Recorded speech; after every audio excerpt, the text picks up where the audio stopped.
नमस्ते। आज के इस एक्सप्लेनर में आपका बहुत बहुत स्वागत है। आज हम बात करने वाले हैं शैक्षिक मनोविज्ञान यानी एजुकेशनल साइकोलॉजी की। क्या आपने कभी गहराई से सोचा है कि हमारा दिमाग असल में सीखता कैसे है?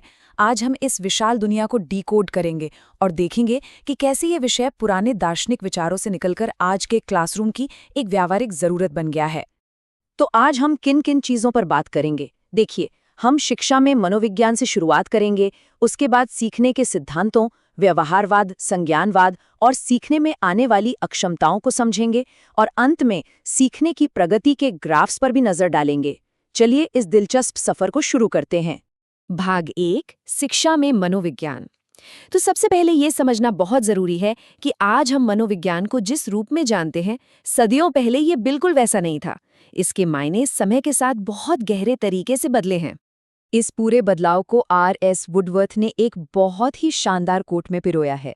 वो कहते हैं, सर्वप्रथम मनोविज्ञान ने अपनी आत्मा का त्याग किया, फिर उसने अपने मन का त्याग किया, उसके बाद उसने अपनी चेतना खोई और अब वह व्यवहार के ढंग को अपनाए हुए है। सच कहूं तो ये महज एक लाइन नहीं है, बल्कि ये अपने आप में मनोविज्ञान का पूरा इतिहास है। जरा इस सफर को देखिए। 16वीं सदी में अरस्तू के समय में इसे अमूर्त आत्मा का अध्ययन माना जाता था। फिर 17वीं सदी में ये मन का अध्ययन बना।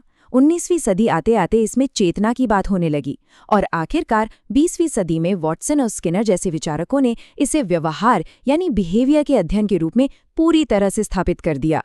भाग 2 अधिगम के मूल सिद्धांत। अब चूंकि मनोविज्ञान व्यवहार से जुड़ चुका है, तो अगला सवाल ये आता है कि शिक्षा का सबसे मूल काम यानी सीखना, या जिसे हम अधिगम कहते हैं, वो असल में है क्या? देखिए, आम बोलचाल में हम अक्सर रट्टा मारने को ही सीखना कह देते हैं, पर असल में ऐसा बिल्कुल नहीं है। अधिगम या लर्निंग एक ऐसी यूनिवर्सल प्रोसेस है जो जिंदगी भर चलती है। ये अभ्यास और आपके अनुभवों के जरिए आपके स्वाभाविक व्यवहार में आने वाला एक परमानेंट और उद्देश्यपूर्ण सुधार है। भाग 3 व्यवहारवाद। और यहीं से हमारी बात पहुंचती है व्यवहारवाद या बिहेवियरिज्म तक, जहां मुख्य रूप से उद्दीपक और अनुक्रिया यानी स्टिमुलस और रिस्पॉन्स का खेल चलता है। ये थियरी मानती है कि जन्म के वक्त हमारा दिमाग एक कोरी स्लेट की तरह होता है। एडवर्ड थॉर्नडाइक ने भूखी बिल्लियों पर अपने मशहूर प्रयोग किए थे, जिससे हमें सीखने के 3 गजब के नियम मिले। पहला, तत्परता का नियम, मतलब जब तक आप शारीरिक और मानसिक रूप से तैयार नहीं हैं, आप नहीं सीख सकते। दूसरा, अभ्यास का नियम, जो चीज बार बार दोहराई जाएगी वो पक्की हो जाएगी। और तीसरा, प्रभाव का नियम, जिसका मतलब है कि अगर किसी काम का रिजल्ट अच्छा और सुखद है तो हम उसे जल्दी सीख लेते हैं। है ना बिल्कुल लॉजिकल। और फिर आते हैं इवान पावलोव अपने क्लासिकल कंडीशनिंग सिद्धांत के साथ। आपने वो घंटी और कुत्ते वाला एक्सपेरिमेंट तो शायद सुना ही होगा। कैसे एक साधारण सी घंटी की आवाज को जब खाने के साथ जोड़ा गया तो कुत्ते के मुंह में लार आने लगी। सोचिए, आज भी क्लासरूम में बच्चों की अच्छी आदतें बनाने या उनका कोई डर भगाने के लिए ये तकनीक कितनी कारगर साबित होती है। भाग 4 संज्ञानवाद। लेकिन बात सिर्फ बाहरी अनुक्रियाओं पर आकर खत्म नहीं होती। अब आते हैं संज्ञानवाद या कॉग्निटिविज्म पर, जो सीधे हमारे दिमाग के आंतरिक ढांचों और हमारी बुद्धि के काम करने के तरीके को समझता है। ये थियोरी मानती है कि हम सिर्फ रोबोट की तरह रिस्पॉन्स नहीं देते, बल्कि हमारा दिमाग एक एक्टिव प्रोसेसर है। जीन पियाजे ने तो बच्चों को नन्हे वैज्ञानिक तक कह डाला था। उनके हिसाब से बच्चे इन 4 अलग अलग स्टेजेस में खुद दुनिया को समझते हैं। शुरुआत के 2 साल बच्चा सेंसेस के जरिए सीखता है, फिर 7 साल तक वो प्रतीकों को समझने लगता है। 7 से 11 की उम्र में उसमें तार्किक सोच आ जाती है और 11 के बाद तो वो अमूर्त चीजों पर भी तर्क करने लगता है। लेकिन इस बात पर पियाजे और लेव वाइगोत्स्की के बीच एक बहुत ही दिलचस्प बहस है। पियाजे का मानना था कि बच्चा बायोलॉजिकल स्टेजेस के हिसाब से स्वतंत्र रूप से सीखता है, लेकिन वाइगोत्स्की का कहना बिल्कुल अलग था। उनका तर्क था कि सामाजिक संपर्क और किसी बड़े द्वारा दी गई मदद, जिसे वो स्कैफोल्डिंग कहते थे, वही सीखने का असली इंजन है। आपके विचार में इन दोनों में से कौन ज्यादा सही है? भाग 5 अधिगम, स्थानांतरण और अक्षमताएं। खैर, इन थियोरीज से निकलकर अब जरा क्लासरूम की असली दुनिया की बात करते हैं और देखते हैं कि पुराना ज्ञान नई चीजों पर कैसे असर डालता है। देखिए, सीखना कभी भी आइसोलेशन में नहीं होता। हमारा पहले का ज्ञान हमेशा नई चीजों को प्रभावित करता है। इसे ही अधिगम का स्थानांतरण कहते हैं। अगर साइकिल चलाने का ज्ञान आपको मोटरसाइकिल सीखने में मदद कर रहा है तो ये धनात्मक स्थानांतरण है।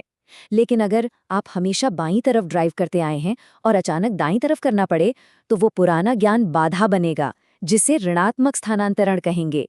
और हाँ, अगर पुराने ज्ञान का कोई असर ही ना हो, जैसे भूगोल का गणित पर, तो वो शून्य स्थानांतरण कहलाता है। लेकिन कई बार सीखने की प्रक्रिया में कुछ असली न्यूरोलॉजिकल बाधाएं भी आ जाती हैं।